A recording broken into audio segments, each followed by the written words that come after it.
Coach, thanks so much for taking the time to do this in what is such a unique situation. And I can't wait to talk to you and put a microphone in your face in person and capture this audio. But here we are, and we're remote and we're distant for the best of reasons so we can all be healthy and get back at it.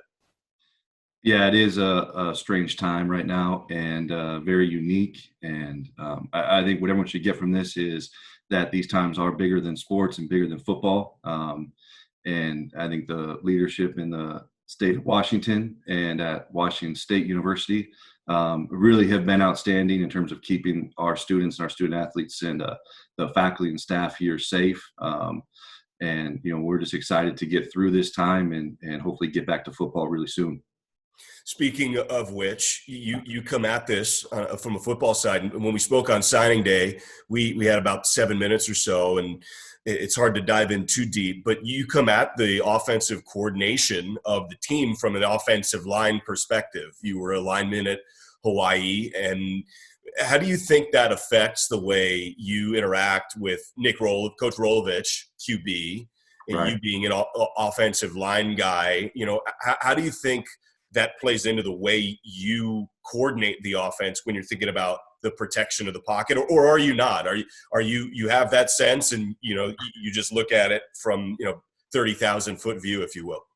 Yeah, there's always a little bit of a different perspective because of each coach's background. And I think that develops over time too, and people do change. But because of my background, and I always think any coordinator, your first thought when you're talking passing game should always be protection and how you're going to protect the quarterback. And if you can't get those things done and you don't understand the matchups and how teams are trying to attack what you're doing, it doesn't matter how cute the passing game is if you can't keep that kid safe back there. I think Coach Rolo and I do a great job of bouncing things off of each other because we do have a little bit of a different perspective in that sense. And there's a lot of respect between the two of us in our own expertise. And the thing that's been really fun for me over the years developing within this offense is, you're learning something that wasn't necessarily what you did as a player. And a lot of times I think that's where, some of the better coaches come from, because you have to learn it in a different manner. You have to study it more because you really didn't do it as a person. So a lot of times you have a little bit different level of understanding and knowledge because it never came to you as simply as playing the position. And that creates a little different perspective.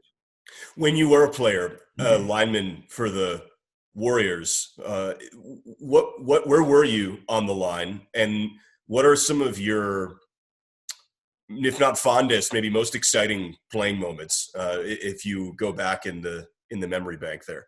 Sure.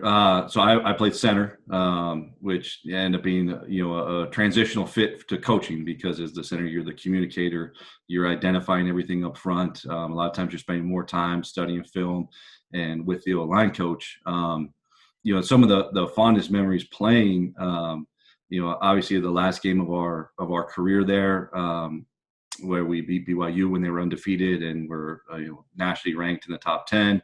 And part of that was because that game got us to 9-3. We didn't win our conference, so we weren't bowl eligible we were bowl eligible, but we weren't invited to a bowl because of the distance.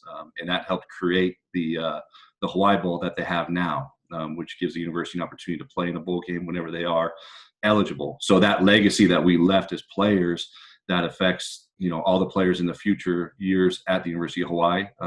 I think is really special to us, to have that effect on a program and to leave that kind of legacy.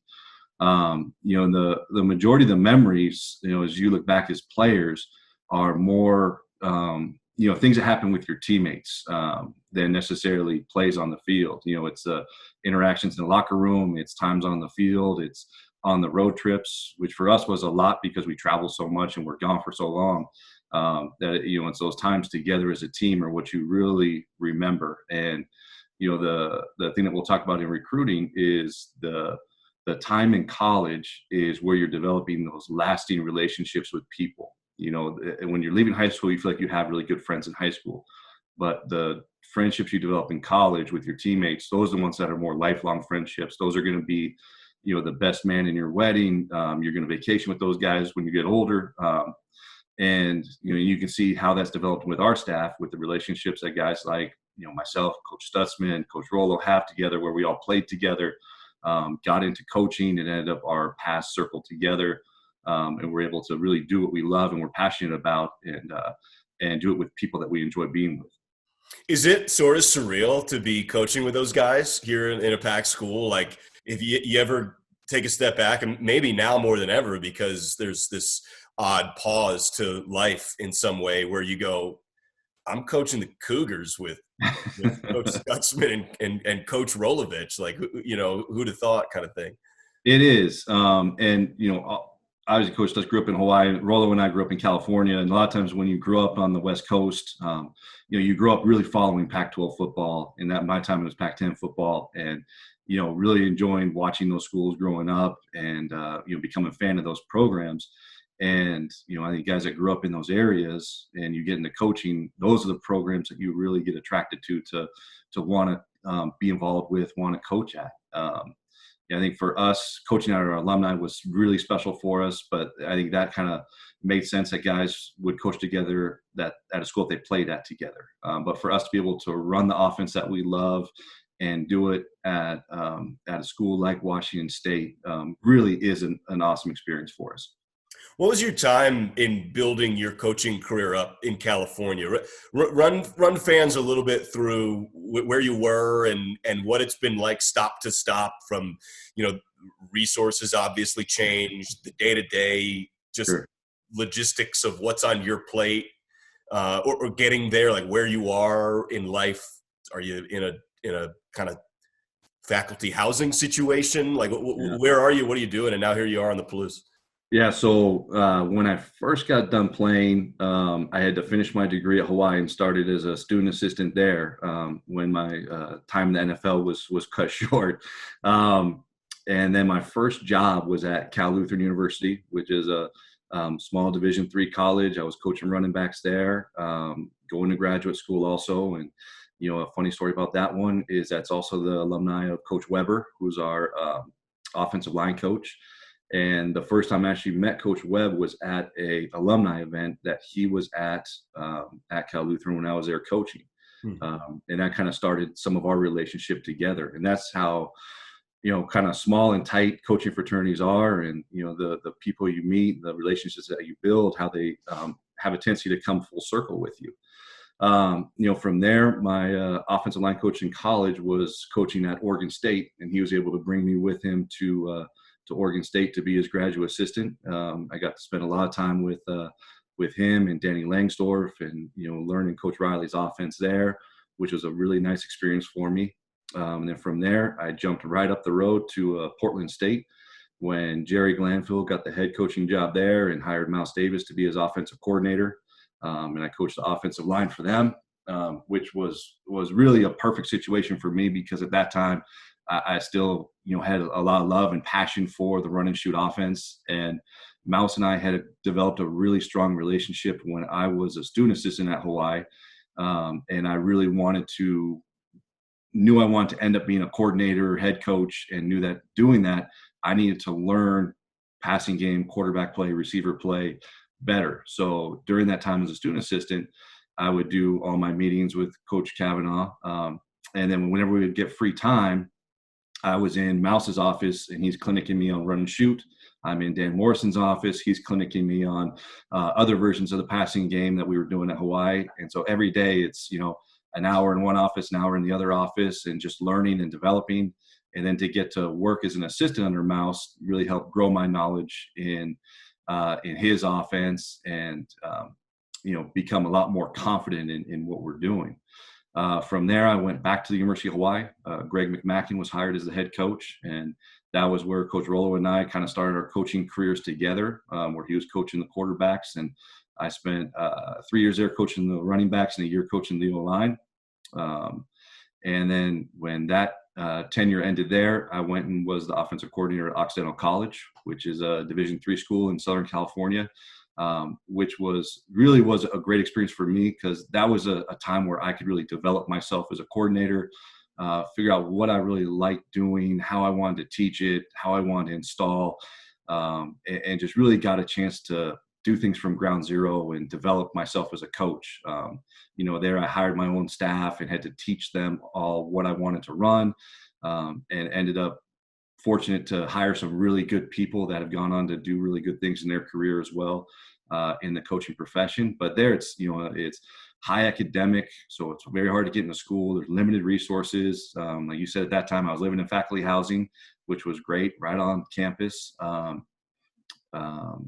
And and I think those times at the smaller schools, the lower divisions where you do have more limited resources, those are situations that I think help you through times like this, where all of a sudden your world gets flipped upside down. You've got to really adapt to what you have and what kind of communication you can have with the players. At that level, all the players go home for the whole summer. They're not around very much. So you have to be able to, teach them, give them access while they're gone to prepare them for when they come to camp. And, then once you come to camp, you get your few weeks to get them ready for games. And, those unique situations where you have to do more with less, you have to improvise. I think that prepares you for situations like this. Everything's flipped upside down. We don't have the access that we had. Now we have to, make the best of it. We still have to teach the players, prepare them. And it's unique for us because it is a new offense. But I think our players are really embracing it and doing a nice job working with us on trying to implement the offense remotely. Isn't it kind of funny? And I don't trust Wikipedia, so I could, take it or leave it. But I'm pretty sure Mouse Davis is from Palouse, Washington. He is. Yeah. Okay. So confirmed. Yes, that is confirmed. And it's funny. When I got the job, I had talked to him about it, and he had told me that. And then not long after being here, kind of went on a little bit of a road trip, just exploring a little bit, and drove right through Palouse, took a picture of the sign in front of the town and sent it to him. And so he has a lot of roots in the Pacific Northwest and obviously in the Palouse region. Oh, it's amazing how full circle that is. I mean, Yeah. Coach Leach is obviously now in Starkville, but the Cougars with the air raid became the pass team in the pack, and now running the run and shoot and that's what maybe piggybacks and augments that groundwork laid. And you've got that system coming from Palouse, Washington, and being Washington State's scheme. There's something poetic about it. Right. Yeah, I agree. And I think the history of the run and shoot in, the area and obviously Pacific Northwest, I think it's really fitting that, we're in this region and at Washington State. I'm so fired up for football, Coach. We need this to end and everybody be safe and healthy so I can talk to you in person and watch it all come together in spring ball in some form or fashion, and then fall camp on the field. And I can't wait. And I hope you're safe and well. And I really appreciate you taking this time to hop on with a fancy background there. You such technological capabilities in your spare time. It's amazing what you can learn when you get a little bit of free time. Thank you, Coach. Go Cougs. I appreciate it. Go Cougs.